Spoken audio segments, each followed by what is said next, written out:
Hi, family and friends. It's TRUEsday Tuesday. Today, we're going to be telling the truth about college planning.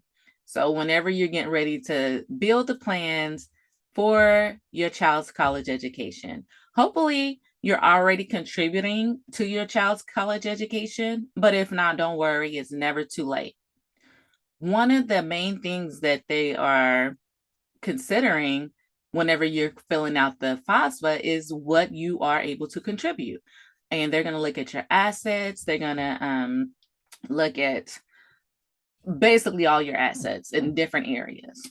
So there's two different methods that they're going to use. So some colleges use the federal methodology and some use the institutional methodology. So that is important to know, like what exactly are they looking for and what method are they using to calculate your EFC, which is your expected family contribution.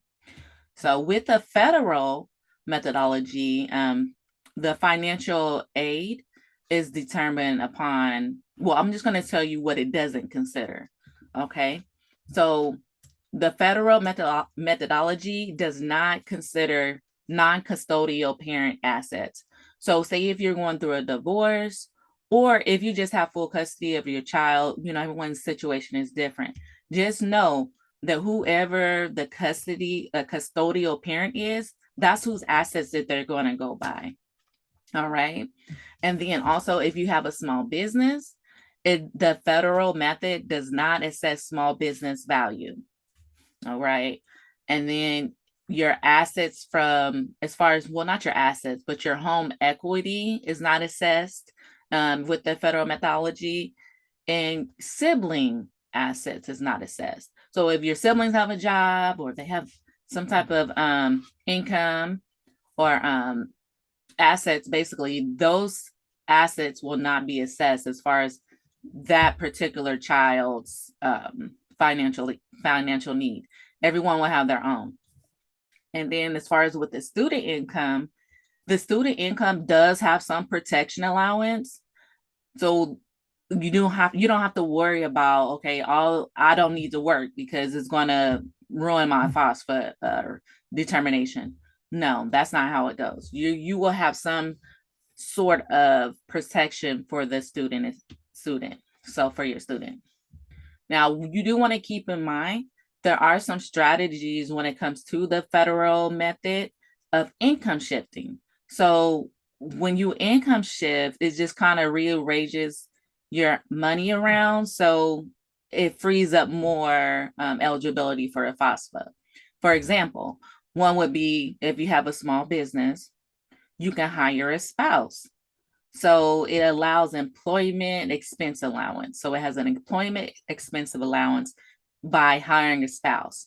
You can also hire your student. So if you hire your student, that's going to give you income protection allowance. It's going to open up, give you a little bit more leeway as far as your FAFSA determination is considered. But this is only with the federal method. Now, with the institutional methodology, do keep in mind that your assets for, well, not necessarily, but they may do it. They may assess non-custodial assets, and your home equity is usually assessed. So as far as the institutional methodology, that equity is going to usually be assessed. And your sibling assets are assessed as well. And your business value is also assessed. And there is no income protection allowance for your students. So that is the difference. So when you go into the FAFSA office and they're letting you know, you can ask that question. I mean, a lot of times you may already know, what the answer is, but those are some things that you can do on your journey just to do a little bit of protection for that FAFSA, for your income. Just those are some tips that you can do, keep in mind. And another thing you can do is you can have a like Roth IRAs or traditional IRAs. They do have some possible tax savings, but the very best would be insurance. A lot of people don't know. Life insurance, there are some life insurance policies that are not going to be assessed and you do not have to include that in as far as your FAFSA information. So there, ask around, ask about it, get with a financial planner that can help you. Right now, we do have our prepaid college funds plans available, so I can help you with that if you need help with that as well. That's all I got for you this week. Thank you so much. You guys have a next very good day. My week is going to be busy, so I'll see you guys next Tuesday. Make it a great one.